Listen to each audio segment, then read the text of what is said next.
So I was a 19-year-old reporter on my local newspaper, the Halifax Evening Courier. We're in Halifax now, and there was a murder that changed the whole investigation.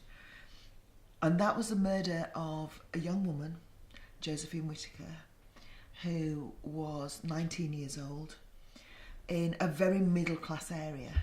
Until then, the Ripper had really stalked the red light areas and the areas where vulnerable women congregated. But this changed the whole investigation. But it was my next door neighbour, who was a bus driver, who actually found the body. And he told me, and therefore I went down 6 o'clock in the morning with another neighbour who was the local photographer, and saw Josephine's body in a very, very well-to-do area of Halifax. Yeah, Josephine Whittaker. Yeah, she was a friend of mine, and we all used to have regular nights out. And lovely girl. Terrible what happened. Didn't think for one moment when I got there at 6 o'clock in the morning on a foggy, frosty day in this very posh area called Savile Park that what we would be going to would be a Ripper murder. It was such an unlikely area for him to strike. I was a teenager, so I was wanting to sort of go out and spend time with my friends, but because of the presence or the awareness that the Yorkshire Ripper was around, we were a little bit restricted in where we could go and what we could do. If you didn't frequent red light areas, if you didn't wander around back alleys at 2 in the morning, as most women didn't, you felt safe. But suddenly here was the police saying to you, you're not safe anywhere. Wrongly, and very wrongly, and they were really criticised for it, and it wouldn't happen now. They described Josephine as an innocent victim, the inference meaning that the other girls were not. And this enraged me even at the time, but certainly would enrage you all now. But it meant that nobody was safe. It was 9:30 at night. It wasn't 2 in the morning. It was a well-lit residential area. And that meant really he could strike, and this is a police quote, "We want to warn you," the police said, "he could strike anytime, anywhere." And suddenly the whole of Yorkshire was on shutdown. If you ever did travel on your own,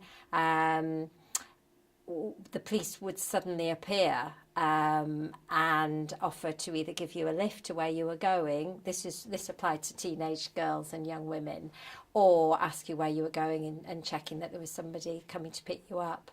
And I noticed things changed a lot when the Ripper murdered I think it was 2 university students. Prior to that, it had been street workers and prostitutes who were murdered. And when the emphasis changed on the safety of normal sort of middle class women, because we thought that the Ripper just worked in the red light areas and the sort of grotty parts of Bradford, but in fact there was the thought that if he could murder some university students, then women living in the suburbs could be at risk, and school children. So the police really stepped up their presence there. I went down to interview Barbara Leach's parents. Barbara was a 20-year-old university student murdered by Sutcliffe in Bradford. And do you know what he said to me, David Leach? When Barbara died, my wife Beryl went out to buy an outfit for her funeral, and I raised my eyebrows a bit at the price. And I thought, this is a really strange thing to say. And then he went on and he said, but you know, the outfit wasn't just for her funeral. It was for her graduation. It was for her wedding day. It was for the christening of her children. And that man has taken all those important events away from us. It was the only outfit she would ever get to wear for her only daughter. And it broke my heart. I was only very young at the time, so no, you thought very carefully about whether or not you did leave the house, because he just was everywhere all the time. You never knew where he would be.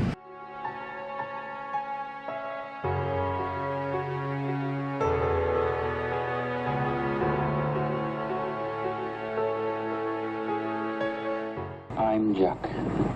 I see you are still having no luck catching me. I have the greatest respect for you, George. But Lord, you are no nearer catching me now than 4 years ago when I started. I reckon your boys are letting you down, George. They can't be much good, can they? I remember going to see a film at the Odeon in Bradford, and I think it was Live and Let Die or something, one of the James Bond films. And they, before the film started, they had the detective, a recording of the detective saying, please listen to this tape. We think this is the Yorkshire Ripper. And if any of you recognise the voice, ring this number or come and see somebody after the film. I remember going to Sunderland and listening to the tape being played in working men's clubs, and they would go, right, before we carry on with the bingo or the turn, we've got this tape to play. It was just so weird. Everybody would sit in silence and just hear this voice. I was sitting at home one day in my house in Halifax, and I got a phone call from a woman who was to become a really, really good friend of mine, who I absolutely loved. And she was called Olive Smelt, and she was the second person that Peter Sutcliffe ever attacked. And it was when the tapes came out, and she said, Krista, it's not him. I said, what do you mean it's not him? She said, they're saying I was attacked by the Ripper. Yes, they are, Olive. Well, I can tell you now, I can hear the man who attacked me saying, oh, rotten weather we're having, isn't it? Awful night. And he had a Yorkshire accent, and he had a high-pitched voice, and he wasn't a northeasterner. It wasn't him. Quite frankly, they wanted to believe that they were from the Ripper because it gave them their best chance, they believed, of hunting him.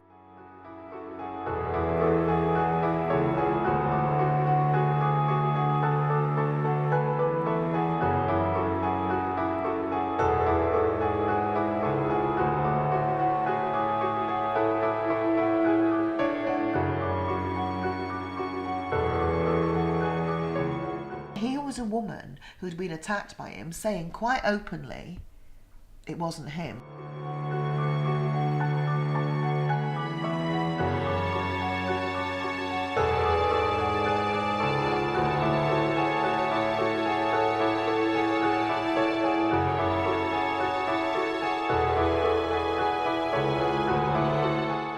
Peter Sutcliffe is interviewed 11 times.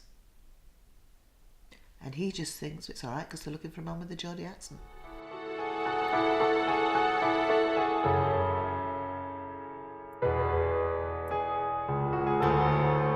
It was good old-fashioned coppering, just somebody not liking the look of a man who was caught with a prostitute. They took him into the police station in Sheffield to frighten him, to say, don't you be coming back here. We're going to tell your wife that you've been seen in the red light area, and somebody somehow had a funny feeling about him. And they just asked him directly, are you the Ripper? And he said, yeah, I am. And he just confessed. It took all night. He told every detail. We had a picture, my friends and I had a picture of him being some sort of monstrous hermit living on his own in a grotty flat in some grotty part of Bradford, but the fact that he lived in suburbia just a couple of streets from me and my family was really strange.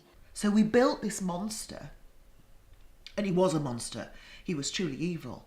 But we built him into being powerful because he'd overpowered these women. He had a power to keep us inside our houses. That was powerful. And he was truly evil. So we made him, in our imagination, strong and dominant. So when this pathetic little weedy weasel of a man walked up those steps in Dewsbury 2 days after he'd been arrested, we couldn't believe. And we actually walked past his house, of course, like you do, because everybody was walking past his house after we knew where he lived on Garden Lane. And I remember thinking, his garden's so tidy. Why did he have a neat garden when he was killing all these women? He was insignificant, but then that's how he got away with it, isn't it? He just completely was the opposite from what I imagined him to be.